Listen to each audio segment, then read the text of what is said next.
Agora, outra vez, a gente vai entrar no momento solene. Para alguns, até baixo astral do programa, mas é preciso encarar, né, Hugão? Vamos que vamos. Adilson estreia com derrota, ele que tinha esperança de começar a retomada do Cruzeiro. Eu vi um bom jogo nosso. O detalhezinho, sofremos uma falta e não fizemos e sofremos o gol, de um cara que você avisou que bate bem na bola, né? Tanto que o lance do segundo gol, nós estávamos sem o Joel, que teve o pênalti e que voltou atrás.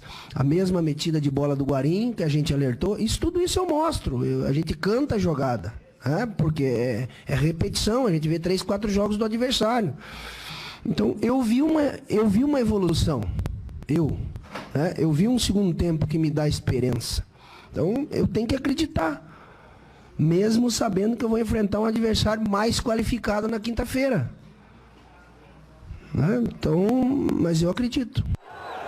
Mas eu não vi um Cruzeiro diferente do que eu vi durante o ano todo.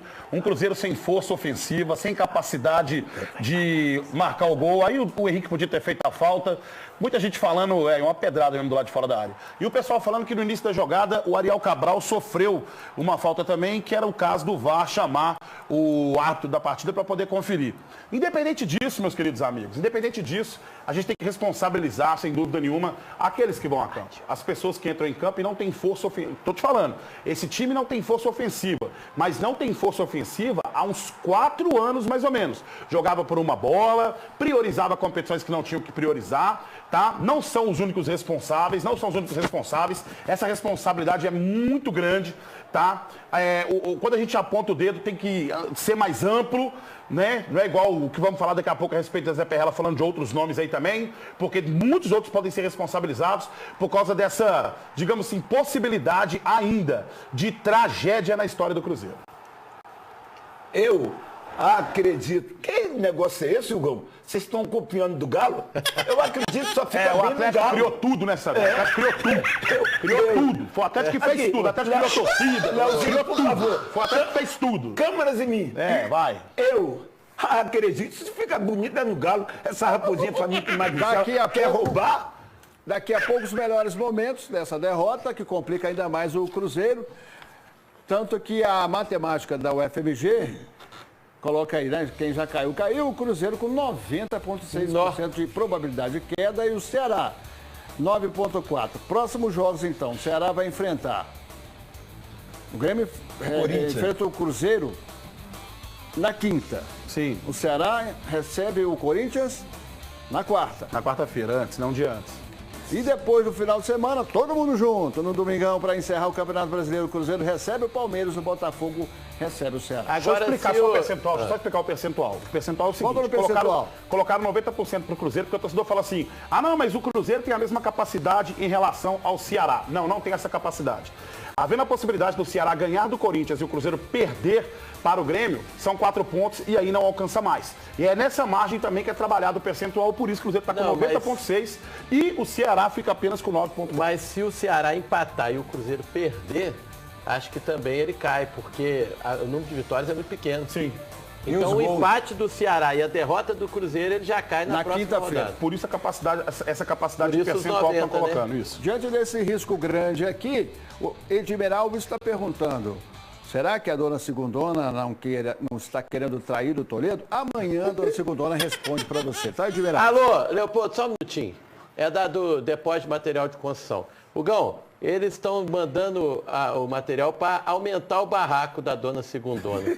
Como é que tá de grana para você rachar isso? Lá no Cruzeiro não tem absolutamente nada. Não, mas precisa sua. contar com isso. Agora é com você. Não, comigo agora absolutamente é com você. nada. A mulher Não, é aqui, sua, filho. parcela em 10 do cartão aí que eu vou recebendo aos pouquinhos dele. E Falou, já obrigado. está dizendo aqui que Dadá, Toledo, Cruzeiro, se ficar 5 anos na segunda divisão, vocês, Dadá e Toledo, não chega nem um terço da grandeza do Cruzeiro. Mas não é nem a unha da história do Cruzeiro Esporte Clube. Não é, nem não é o cuspe da raposa. Não é o cuspe da raposa. Deixa eu falar com você, meu amigo. Você tem que ler um pouco de Augusto Cury. Sabe por quê? O que vale é o presente e o futuro que vai chegar. Isso que passou, passou. Tá na segunda, acabou, tá junto com a gente, é do mesmo tamanho. Nós só somos o que somos como pessoas e como história particular pelo caminho e pela trajetória que a gente fez. Isso também é Augusto Cury, tá?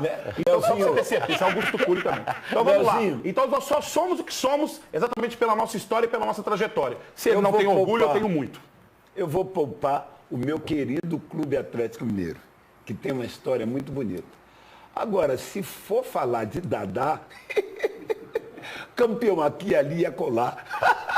E o Rafael Soares está dizendo aqui, Gão, que você está cheio de gogó, porque em 2005 você ficou zoando atleticano.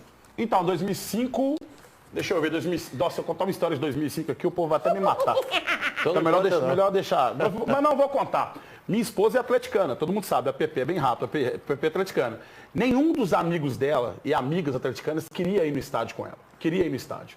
Eu falei com ela assim, ó, eu vou, mas se eu for, vou na cadeira cativa, onde ficam torcedores do Vasco e do Atlético. E eu fiquei, e da arquibancada eu assisti a queda do Atlético, certo? Então seria uma hipocrisia muito grande falar que eu não sequei e não comemorei aquela derrota. Mas igual tá esse ano aqui, não existiu não.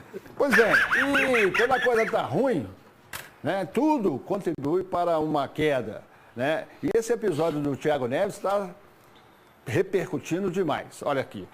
Primeiramente o vídeo do Zezé. De manhã eu vejo o nosso atleta, Thiago Neves, né, curtindo festa no Mineirão. Um jogador que está em recuperação, que poderia até ser aproveitado no próximo jogo. Diferentemente do Léo, né, que com a clavícula quebrada, acompanhou a delegação, torcendo pelo nosso time nesse momento difícil. Ele, ao contrário, preferiu fazer festa. Comemorando o quê? Eu quero comunicar que a partir de agora o Thiago não faz parte dos planos dessa diretoria. Não é? Nós temos um contrato com ele, o contrato tem que ser cumprido, mas a partir de agora ele treina à parte. E vamos torcer para que ele consiga, né, arrumar um clube. Porque vestir a camisa do Cruzeiro, pelo menos enquanto eu aqui estiver, ele não veste mais. Eu não aceito ser questionado por jogadores. Mas expliquei para eles, para alguns, o que ele tinha feito. O grupo está todo fechado e está todo mundo chateado com ele. Gostam dele, mas sabem a merda que ele fez. O negócio do Thiago, eu ia tomar essa posição quando? Não podia agora porque eu tinha um jogo com o Vasco. Depois não pode porque tem um jogo com o Grêmio. Depois não pode porque tem um jogo com o Palmeiras. Pode quando? Poxa, o jogador tem que entender, tem que aprender a ser profissional. E comigo eu sempre agi assim. Sempre fui parceiro, fui companheiro. Mas, né, esse jogador de futebol, ele está abaixo da diretoria. Eu me senti afrontado quando eu próprio pedi a ele que não se expôsse. Parece que ele foi até para me desafiar. Quer dizer, quem planta chuchu não colhe abacaxi. Quem causa exposição é ele. Quem que vai na noite de BH é ele. Quem é que está prejudicando ele próprio? Quem é que está expondo ele? Gravaram um vídeo aí de uma conversa minha com ele, que ele vazou a conversa, porque só com ele eu falei. Eu sei que não fui eu. E disse isso para ele. Eu acho que o atleta tem que ser profissional. Respeitar a instituição, aquilo que eu cobrei deles ali.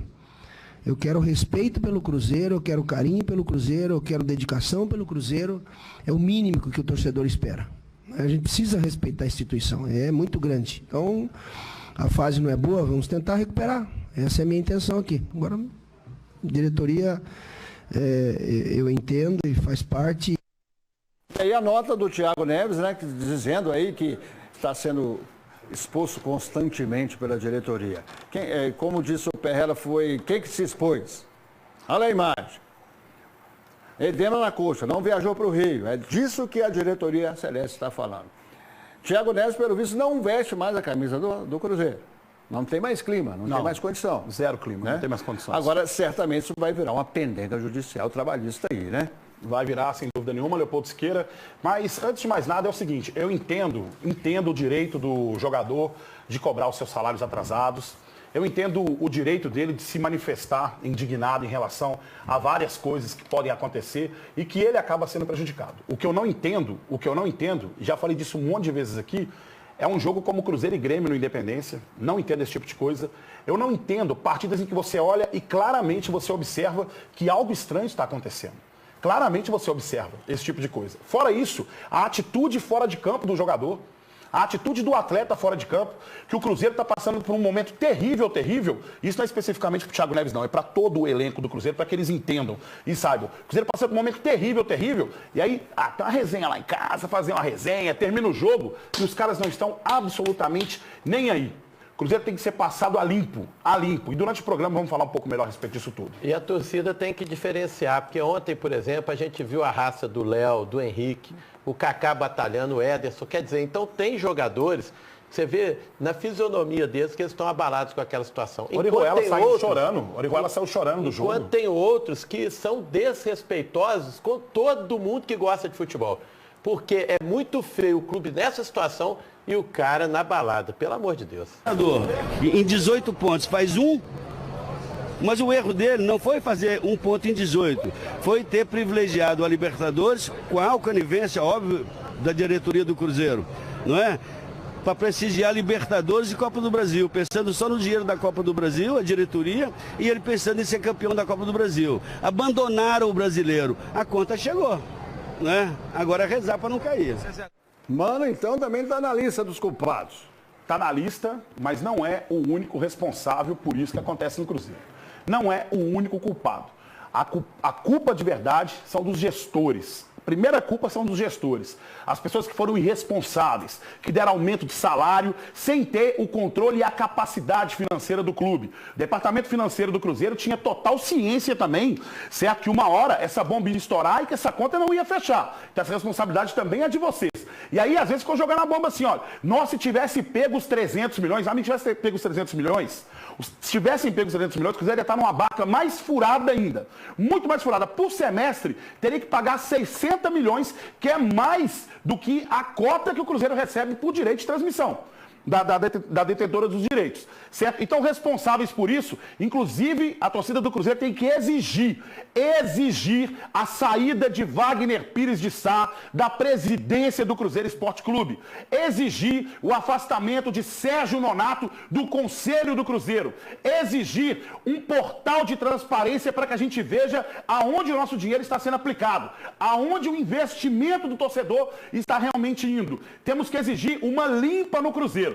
A única fala interessante do que o Perrella deu nesse tempo todo é a única coisa seguinte: deixar para falar no jogo contra tal não. Então a gente fala agora, antes da vaca ir pro brejo, Hugão, você tá falando sobre o Cruzeiro cair para a Série B?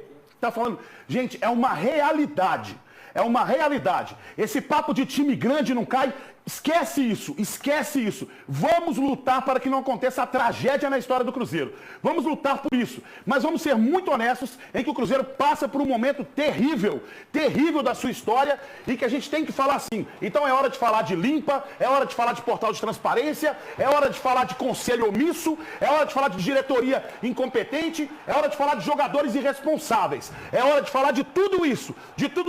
Porque se em 2020, se em 2020 acontece o pior com o Cruzeiro, que a gente volte fazendo uma limpa no Cruzeiro. Você conselheiro, que é conselheiro só por status, joga a toalha, amigo. Sai do clube. Você que está aí dentro do Cruzeiro, que participa de todos esses conchavos políticos, inclusive esse acordão que foi feito, que deixa Wagner Pires de Sá ainda na presidência do Cruzeiro, você, Zezé Perrella, você é responsável por isso. Então vamos colocar o dedo na ferida das pessoas que são as grandes responsáveis por toda essa tragédia. Vem apontar dedo para mim aqui não, e nem para colegas de imprensa não. Porque essa responsabilidade é de uma terrível administração. De todos. Gilvan de Pinho Tavares, Bruno Vicentim, que agora tem uma comissão que defende ele pra caramba, mas você sabia que na hora que você contratou, essa conta não ia fechar lá na frente. Olha lá como é que tá na FIFA lá, todo mundo cobrando a gente lá na FIFA, todo mundo. E aí você tem Wagner Pires, naquela eleição que foi ridícula em que você venceu e que hoje não se resolve absolutamente nada. E só deixar claro, Gão, que o Perrella tá na barca, que agora ele põe culpa Está na barca. Ele põe culpa na faxineira, na cozinheira, só que o Perrella era do conselho, que apoiou o Wagner e a diretoria, ele não tomou providências, não fez aquela reunião para afastar o Wagner por 90 dias, então o Perrella está na mesma barca de toda a diretoria que você falou. Concordo. Porque senão ele sai ainda como o mocinho. E não pode mesmo. E ele não conseguiu segurar a onda, que era não deixar o Cruzeiro ser rebaixado, que ele prometeu isso.